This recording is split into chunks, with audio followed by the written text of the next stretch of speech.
Dünyanın birçok yerinde son 100 yıl içinde oluşmuş yaygın bir sinema kültürü var. Hollywood uzun bir süre boyunca tüm dünya için belirleyici bir rol oynarken, Hintlilerin Bollywood'u dünyanın en kalabalık ülkesi Hindistan'da sinema yıldızlarının gariban Hintliler tarafından neredeyse iman ettikleri binlerce tanrıdan biri gibi algılanması, fakirlik ve teknoloji geriliğinin etkisiyle hala çok etkili. Nijeryalıların Nollywood'u 2025'te hala berbat oyunculuklar ve berbat efektlerle yoluna devam ediyor. Belirli açılardan Japon ve Çin sinemaları da kendi çapında başarılı ama dünya genelinde etkili bir şey oluşturamıyor. Cermenler tuhaf mizah anlayışlarıyla sinematografik kalitesi yüksek ama edebi anlamda kötü filmler üretip duruyorlar. Türk sinemasında da Yeşilçam'dan sonra eli yüzü düzgün filmler yapılabilmiş olsa da pek işe yarar film çıkmadı. Tarantino, Dünyayı Kurtaran Adam filmini izlemiş ve bunu ancak bir Star Wars parodi filmi olarak ciddiye alabilmişti. Türk dizileri 3 saati bulan bölüm uzunluklarına, saçma senaryolarına ve uzun uzun süren bakışmalarına rağmen dünyanın birçok bölgesinde bol bol izlenmeye devam ediyor. Çekim kalitesi iyi olmasına rağmen diğer açılardan değersiz olması, Türk dizilerini sadece ülkeye döviz getiren bir şeye dönüştürdü. Sinema veya televizyon ya da şimdilerde dijital platformlar, görüntülü teknolojik araçların yeterince ucuzlamasıyla neredeyse her eve, her zihne girmiş durumda. Kimisi 30 saniyelik videolar izleyerek bir şey seyretme ihtiyacını giderirken, kimisi A tipi sinema ve televizyon eserlerini, kimisi de hayatlarından saatler kaybolmasına bakmadan düşük IQ'lular için yazılmış senaryolara sahip uzun dizileri izliyor. Son zamanlarda yeterince kaliteli sinema ve televizyon eserinin ortaya çıkmaması, tüm dünyada izleyici kitlesinin vasatlaşması ve gerçek eserlere talep olmamasından kaynaklanıyor olabilir. Her dönem iyi filmler çıkacaktır ama gerçekten iyi diye tanımlananların yapıldığı dönemin adamları bu işleri bırakınca artık yukarıdan çağrıldıklarında dünyanın neredeyse tamamında iyi film, iyi sinema anlayışı yok olabilir. Bizler 150 yılda yaşasak bir daha iyi film göremeyebiliriz. Hollywood'da da uzun yıllar boyunca film oyuncusu sadece film oyuncusuydu, dizi oyuncusu da sadece dizi oyuncusuydu, tiyatrocu da sadece tiyatrocuydu.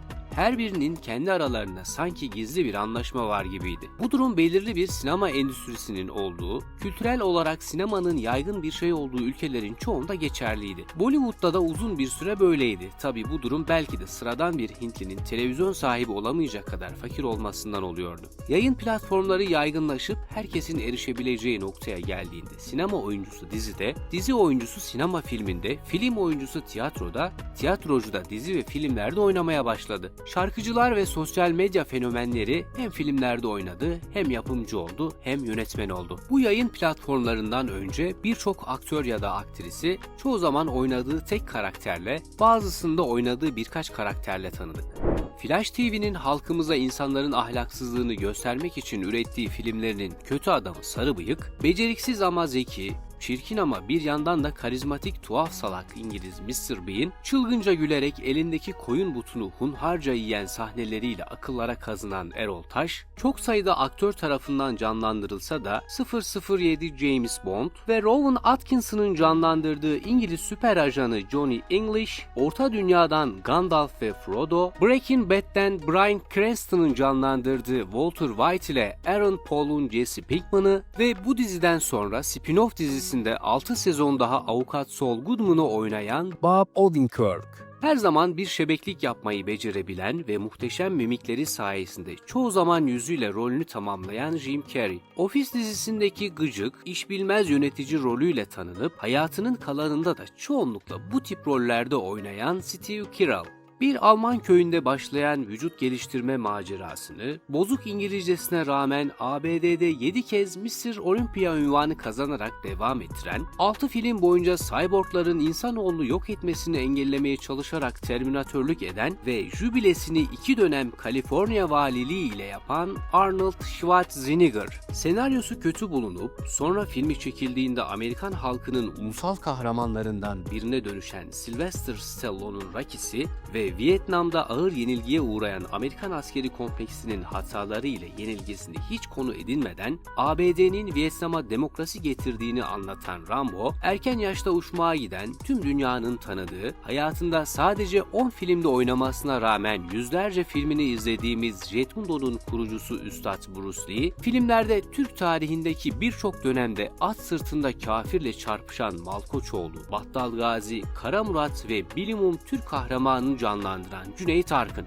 İsmi Orta Doğu'da sigaralardan tutun da yeni doğan bebeklere verilip fotoğrafı tişörtlere basılan, diziden 20-25 yıl sonra da hatırası yaşayan Polat Alemdar ve hayali versiyonu Murat Alemdar.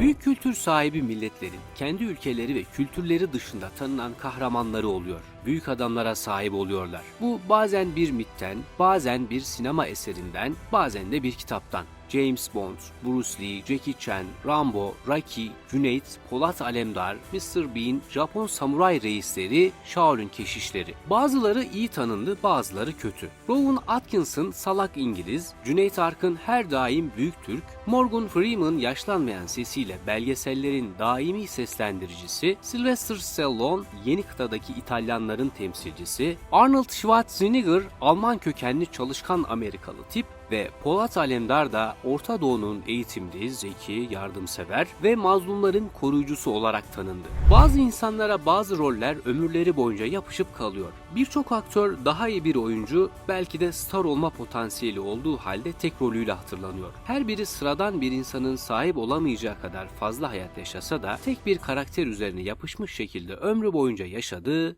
ve yaşıyor.